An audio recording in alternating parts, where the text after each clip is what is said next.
Okay, ladies and gentlemen, if everybody can find your seats, we're going to get started. Mr. Wolf, Mrs. Willits, you guys got to come down here so we can make introductions. Good evening, everybody. My name is Mike Piscatelli. I'm the high school principal. Thank you for all coming. And again, thank you. Just because I always try to acknowledge this with the students, so I'll do the same with you. Thank you for practicing. I appreciate everybody spacing out your masks. Everything we can do to keep people safe, thank you. Especially with what's going on lately. So I just want to say welcome to this evening. The class 6, when you say that, that seems so far off. But take it from one child who's a senior this year and another one that's in college and a junior in college right now. 4 years is going to go by so fast, and we're going to be sitting at graduation and you're going to be like, I can't believe how. So try to savor these years. These are really good years, and this is a good time to be at Gilliland High School. Start with some quick introductions before we turn over to the formal presentation. I'm going to start with our counselors, Ms. Danielle Heigl, Ms. Kerr. Ms. Bartlett could not be here tonight, but and also Ms. Kelly Willits, our house principal. Toby's not here, and neither is Mr. Lasser, but I'll shift gears to our high school assistant principals, Mr. Wolf, Ms. Holmes. Mr. Assistant Principal is not here tonight. Our instructional administrator for English, Social Studies, Library, Dr. Finzel. Our instructional administrator in technology, Ms. Rachel Anderson. Our instructional administrator for art and facts. I'm like trying to think of it. Dr. Elliott. Our instructional administrator for music, I was going to say doctor, Mr. Robert Lyons. And lastly, our instructional administrator for world languages and cultures and ENL, Ms. Robert. And I also want to introduce our high school counselors. I'm going to start with Miss Amy Knapp, Ms. Ashley Kaplan, Candace Galarno, Lynn Baumgartner, who's also here as a parent, and Mr. Tom Dvorak, who unfortunately couldn't be here tonight. Again, the purpose of this program is to kind of give you an overview of the with this mask on tonight, the transitional activities you're going to experience as you get ready to make the transition from middle school to high. It's going to give you the basics of a high school program, and then we're going to kind of switch gears to the individual department. We've tried to tailor the presentations by the instructional administrators to try to address the most common questions that come up as you are entering the high school. So with that, I'm going to turn the mic over to Ms. and she's going to start off. There you go.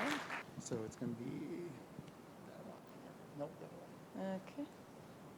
There we go. Good evening, everybody. Thank you for coming tonight. This is such an exciting time for the 8th graders. We love doing this and them with their course selection for 9th grade. So I am briefly going to go over a timeline of events, and this is current we are doing and what is going to be happening throughout the year for your students. As I speak this weekend, we are in classrooms. Myself, Ms. Jager, and Ms. Bartlett, we are all in classrooms doing presentations. Presentation to what you're going to see tonight. Scaled back just a little bit, so it is perfect for your 8th graders. They get to learn high school. And here we are, January 6th, planning for the high school program. After that, we had a month where we are programming student schedules and we are answering questions, okay? If you have questions, if your students have questions, you can email us, call us, meet with us. That's what we are here for. Currently also, teachers are recommending your students for classes that will be successful in for 9th grade. You will be able to see all of those classes after the February. We will have all of our programming done, and you will be able to see through eSchool on the course selection. After you see the course selections, we have another chunk of time where email us, call us, make an appointment to talk with us. If you have any questions about course selections, you can also talk to your teachers about the course selections as well to make sure that you guys are all on the same page and that you're happy with what you're for. We have a deadline of March 11th to have all of our changes done and in the computer.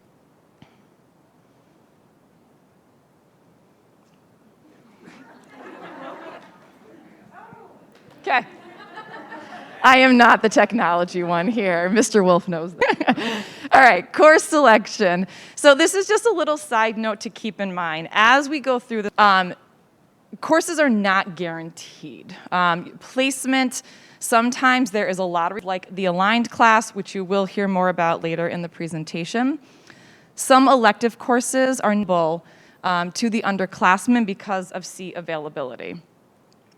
And some elective course limited seats for underclassmen because they're basically assigned for the upperclassmen. Sometimes they have to take these classes for graduation. So our students who are younger, they just have to wait their turn, and then they can get into their classes later on. So some transitional activities that we do at Farnsworth and also do up here with the high school. There will be a high school visit, so hopefully our students will be able to come up here May 19th and have a tour and get to see the building.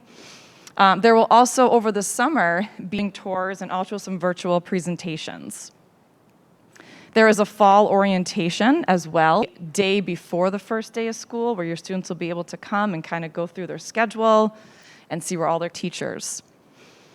The Farnsworth, we sent out the parent handbook the week before. If you did not receive the parent handbook through email, please let us know, and we can get that to you.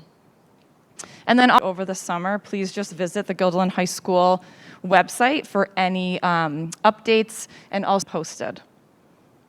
And now I'm going to turn it over to Ms. Baumgardner. Thank you. Thank you. Thank you so much for coming out here, which is great as well. High school is such a wonderful milestone and an exciting time. A ton of changes. So on many fronts, there are academic changes. The expectations might be different. There's a lot of different courses to choose from, which is exciting. On the social, you'll be in a building with all of your 9th grade classmates, but you're also in a building with 3 other grades. Navigate as well. So just wanted to go over briefly ways, at home, you can help support your 9th grade student next year because it is such a big transition. So we encourage students to hand in work on time. That is super important. Deadlines are deadlines, so lots of teachers do not accept late work. So starting off on the right foot with that is a great first step. If you start to struggle with a subject or a unit, everyone's going to struggle with something in high school, make sure you talk to them out immediately. Stay after school with the teacher, stay after class, talk to your teacher. If you are absent, which we all know about being absent this year, but when we're absent, make sure contact with those teachers. You don't want to let time go by and not know what your assignments are. Just reach out. Say, I'm absent. What do I need to do to make things up? And that will help you feel a lot more confident when you return. Do work at home. Homework. It sounds simple, but many students like to try to. We like to have time when we get home from school. However, we want students to get in the habit of reviewing their work home. Because as you move through high school, the amount of work will increase, and it won't be possible, even in 9th grade, every day finish all of your work at school. We want students to get in the habit of taking things at home, reading things. Maybe you don't have homework. Review what you went over that day just to keep it fresh in your mind. Students will start to have to manage a greater level of independence in all different areas. Not only will they start keeping track independently of their own work and assignments, checking on Google Classroom, but there's also working out things with friends. Your friend groups might change in 9th grade. That's very common. You find interests, you might find new friends. Your friends might find new friends. So managing that independently can be challenging. And also being your own self-advocate, making sure, as I said, like when you're absent, reach out. If you have a coach out. There's so many people here to help you that you're never going to have to look far for any support. Luckily, there's lots of great supports here at the high school. So not being after your teacher, who are available in our activity period Monday through Wednesdays. We also have during each study hall period a NHS tutoring center, which is run by our upper class student who are in the National Honor Society. As your school counselors, we are with you all 4 years. We work with students and their families the entire, and your administrator is also with you all 4 years. So we are the two individuals that are going to stay with you in your 4-year career. And we love doing that. We love seeing the growth. It's what makes us love our job. Okay. So I'm going to go over graduation requirements. To graduate, every student must earn 2 credits. When you take a full year course, you earn 1 credit. When you take a half year course, you get a half, and passing is 65 or higher. To graduate, you must pass 5 Regents exams with a score of 65 or higher. And if a student fails a class that is needed, you must repeat it either in summer school or in the next academic year. Minimum requirements. These are the minimum requirements that you need towards graduation. Every student must have English and social studies. So that means every single year you'll be taking those. You need 3 credits of science, 1 credit of world language and culture, 1 credit of fine art, a half credit, 2 credits of physical education, and 3.5 credits of additional electives. Minimum that you need. So you might be taking more. I would say world language is an example. Some students might say, 1 credit of world language, I can move on now. It doesn't mean that you can't take more, that you shouldn't take. Just the minimum requirements, and you'll meet with your counselor to talk about all of this. Exams. All students must pass the following Regents exams with a 65 or higher. 1 English exam, studies, Algebra 1, a science exam, and at least 1 of the following humanities, seal of civic readiness, STEM, biliteracy, CTE, or in the arts.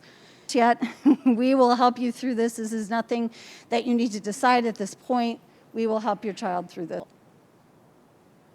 For the Advanced Regents Diploma, students must complete Regents requirements that were on the previous slides, plus 3 or 4 units of a world language and culture and pass A and B exams, or a 5-unit sequence in the arts or career and technical education, and also pass additional Regents exams with a 65 or higher in geometry and a second science. And again, all of this we will help you and your student through. We will be having in the freshman year, in the spring of our freshman year, a 9th grade conference with every student, and we will review how 9th grade has gone, and we will make a tentative high school plan, these things. So it's great to have this information. Please feel free to reach out to us and ask questions, but it's not something that you need. I think that was my last slide. So at this time, I want to introduce Dr. who's the Instructional Administrator for Art and Design and Business. Or who is not that. I am not Dr. Shannon Elliott. I don't have that privilege. I would.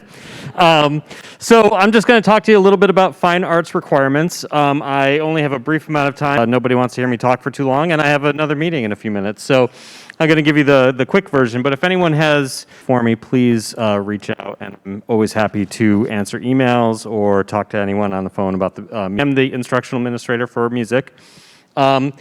So we have a lot of really great offerings. So 1 credit that you need for graduation for fine arts requirement, but as Lynn just mentioned, you credit. There are so many great offerings that we have in visual arts, music, theater, dance, and technology education. We encourage students to continue on in the arts throughout their career here.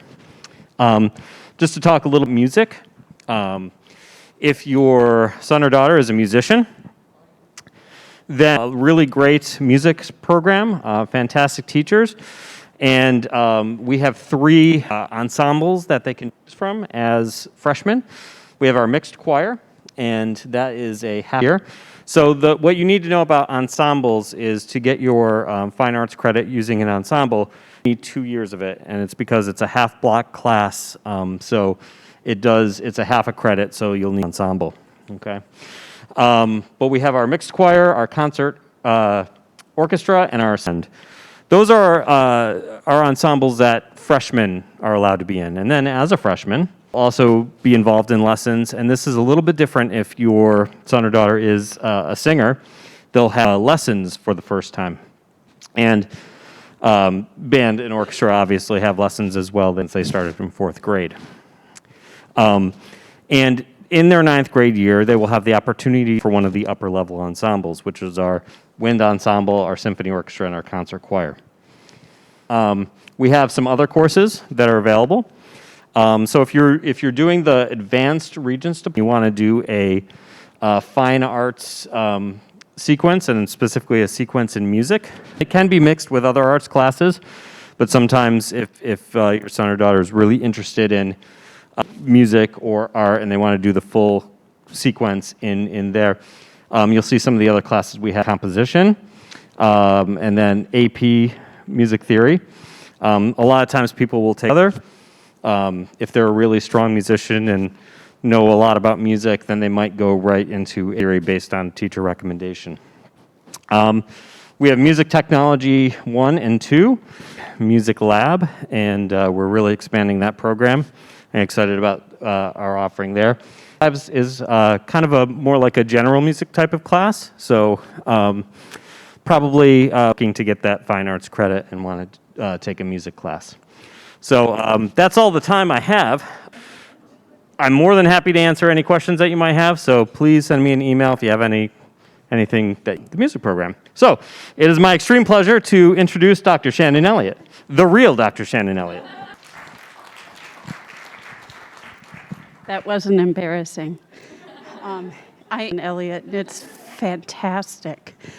I am the instructional administrator, but also business and family and consumer science.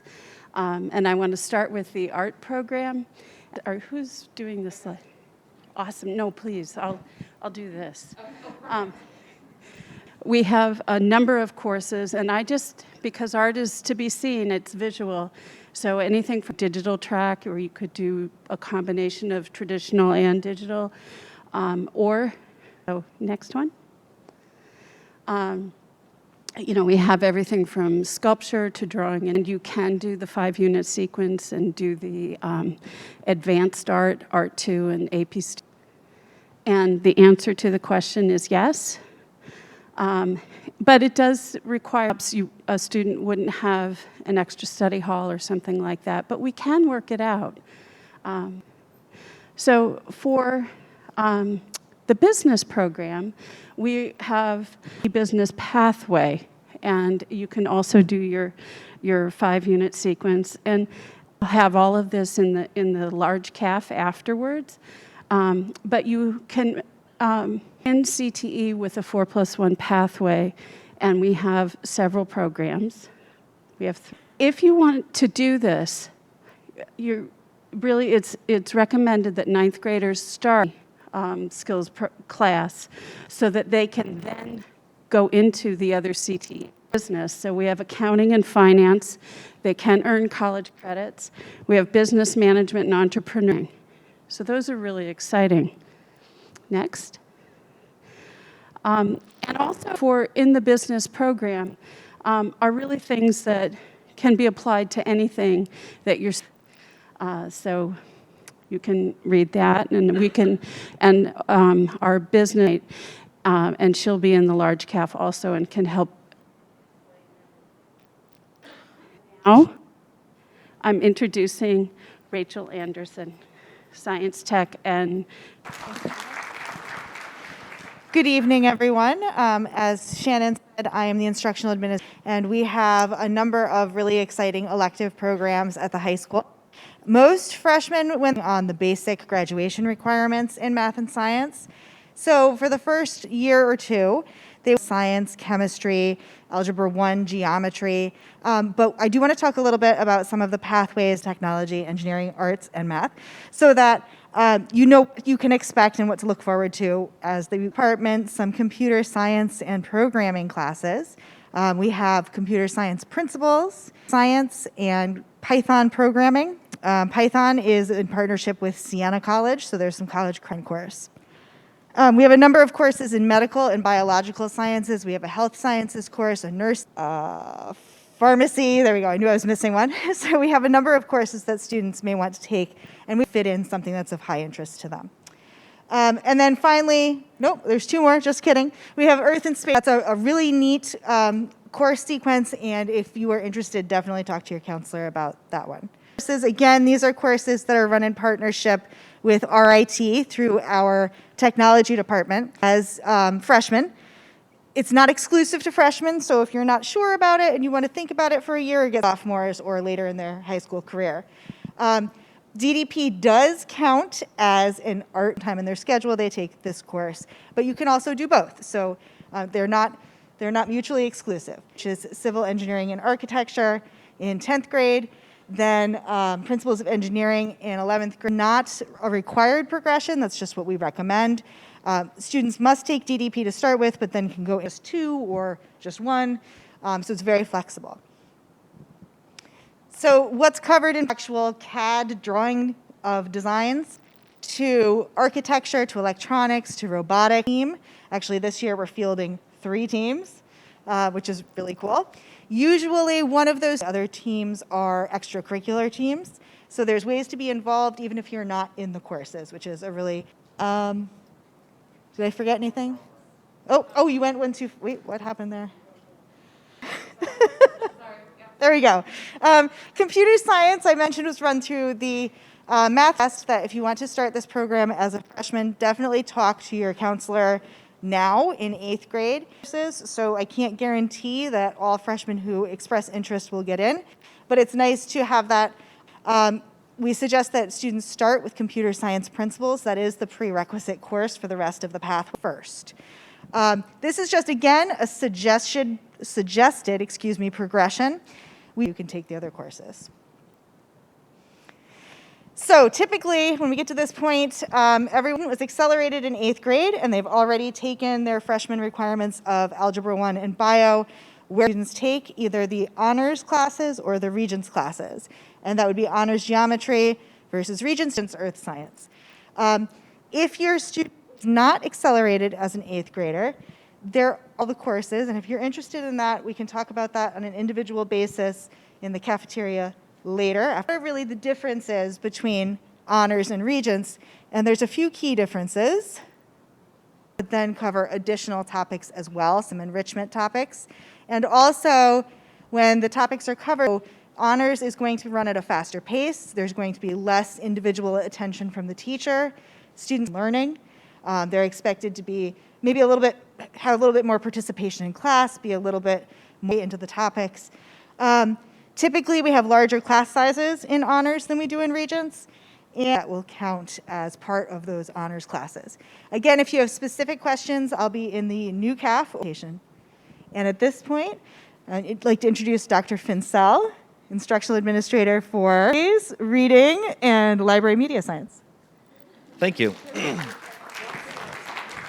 Going to go over English and social studies, reading, and less library, but the focus of this is 9th grade, but it's really important. I have to emphasize, although we're focusing on 9th decision, I encourage people to take the long road, the long view. We've got 4 years at high school, and there's many different pathways. So in English, all students are required to have 4 credits for graduation. The way that English is structured and culminate in a Regents exam at the end of their junior year. And then in 12th grade, they have English electives. Students can take those English electives in 11th grade, and acting and directing is actually take as a freshman if it fits into their schedule. There's a lot of kids who like doing mask at the middle, theater, musical production. If that's something that you're interested in, please let your counselor know that.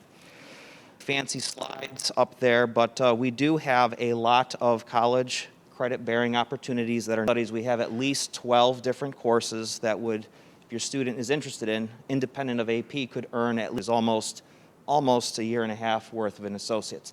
And that's not counting all the other amazing offerings we have. Progressing to the next slide, very closely related to English is reading. Help provide support and instruction to students who struggle with basic reading and writing, but it's also used lack a little confidence that it's something they can choose to take that can accompany their 9th grade English class. But in literacy tutorial, the stress is reduced because it's not about the grade, it's about the learning. So that's something that is very accessible to student schedules. Students earn credit for that. And again, it's a nice vibe.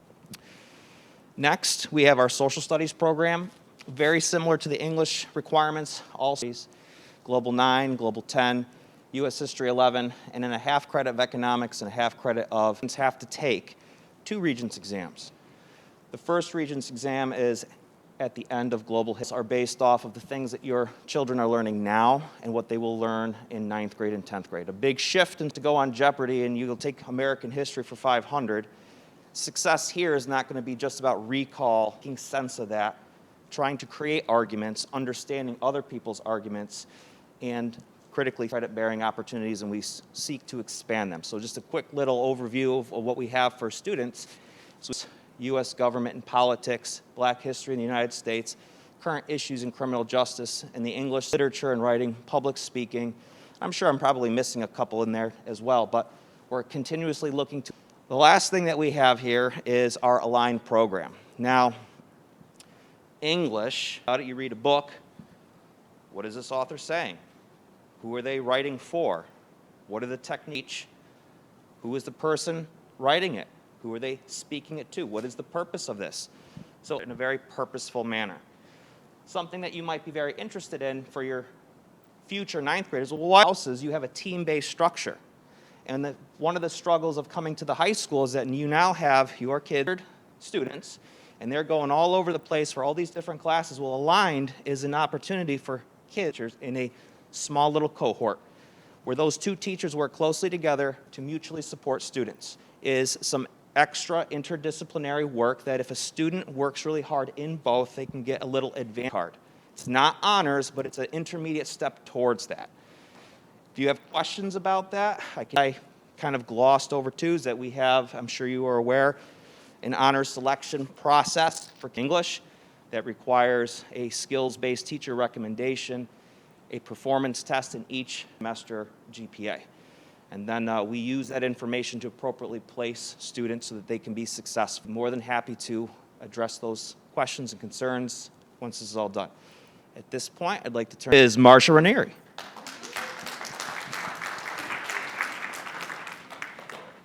Languages and English as a new language. Currently at the high school, we offer Spanish, French. American Sign Language is the one thing that's different from the offerings that your student takes in middle school. Sign language along with their language of choice. So if they take Italian in middle school and they continue with Italian and take sign language as an additional course. World languages are 4-year colleges. So a lot of students will say, well, I got my 1 credit in middle school, I don't need to take language in high school. Intend to go to a 4-year college, then you really want to take a world language all through your high school. So this is our course flow chart. As I said, we offer Spanish, French, German, and Italian, all the way up through college. Spanish and French are offered through SUNY Albany. German is offered through Oswego, and Italian is offered through HV. I encourage your student to continue through those college courses as it's such a reduced rate to get college credits. It's around $165 to $175 for those courses. Varsity. There is level 2 or level. So your child may come home and say, well, my teacher recommended me for 2A, but I don't know what that means. The A stands, so it's Spanish 2 and Spanish 3 together in 1 year. They do Spanish 2, they do Spanish 3 the second semester, so the child goes from Spanish 2A to Spanish 4. The typical track is Spanish 2, then Spanish 3, then Spanish 4, 5, 6. If the child wants to take the accelerated route, encourage them to do so. Just know that it's at a faster pace the entire time, 100% of the class, and it's a more rigorous course for sure. I think we all know the benefits of speaking other languages, but I can't encourage you enough, as in Guilderland, as our population changes in the world, being bilingual, being multilingual is. And this just gives you an idea of learners that we have here in Guilderland. This is particularly at the high school. So some of the languages, we have Arabic, Malayalam, Chinese, Bengali. Some of you may speak those languages. Our students who embrace that diversity, embrace that multiculturalism that we have right here at Guilderland High School. You're going to do that. And Mr. Piscatelli is back. Almost near the end of the formal presentation. I think what I'm going to do is instructional APs. You guys want to head out to your area right now, and counselors, if you could help guide, that would be helpful too. Because we're going to move for individual questions after the presentations. I just wanted to talk real quickly. Our Director of Athletics and Physical Education, Dave Austin, he asked me to talk real quickly about playing college athletics. It's one of those things that's a chance that it's in your child's mind that they may want to pursue that after they're done with high school for it as you enter high school. And the reason I say that is the NCAA, and when I say Division I and Division II athletics, they have requirements of courses that you have to take in the athletics at the college level. So it's one of those things, again, that if that is a goal, conversations with your counselor now so that you know what the expectation is going into things. Also, my own child was looking into playing college athletics when you NCAA profile. So again, and there's two different kinds of profile. There's one general if you think you might just do Division III. So just a little FYI piece. On some notes from our presentation that I wanted to talk about a little bit about that came out kind of in the program. Back in 1997, I think we were 86-minute blocks. Currently, we are 80. Talking about it, we went to a new schedule this school year because of the later start. So I'm going to be upfront about it. You'll notice that on this schedule, we've got an 8:20 start. We've got the other three blocks. Lunch is during our third block. I just wanted to talk about, because your students are going to be probably experiencing a different schedule than this next year. It's affected the middle school, and it's definitely affected the high school. We traditionally, in the district, we used to start at 7:30, so they did the high school runs. Then they did, with moving the high school to the middle, now we're the second run of the day. What's happened, so we've got to do something different, and the district early start time task force is going to make this work. I think most people want to keep the start time, but we also want to make sure don't want to affect the middle school or elementary levels in a negative way to achieve that. So we got to figure something out. This schedule, first of all, is the classes meet every other day. Everything except for Sunday, and then you have a day off, and then you meet on a C day. So that's good and bad. And it does give you an extended time to really dive into the topics. It also gives you be ready for the next class. Like, you could start the work on the day it's assigned, and if you're having, which is a real advantage to it. Now, the downside of it is there are gaps between, you're not seeing a longer period of time. So you really you can't fall behind on it. Absences you're absent, you're not just missing one class. In essence, you're missing two, because these are like double periods. And that science is 3 out of every 4 days. That's for most of our lab sciences. So our region science classes, the lab is built into those 3 days. And PE will usually be opposite that. Talk about those. Some of the other changes you're going to see with your students' education now. Because first of all, Google Classroom. Every single teacher in the high school uses Google Classroom to interact with that.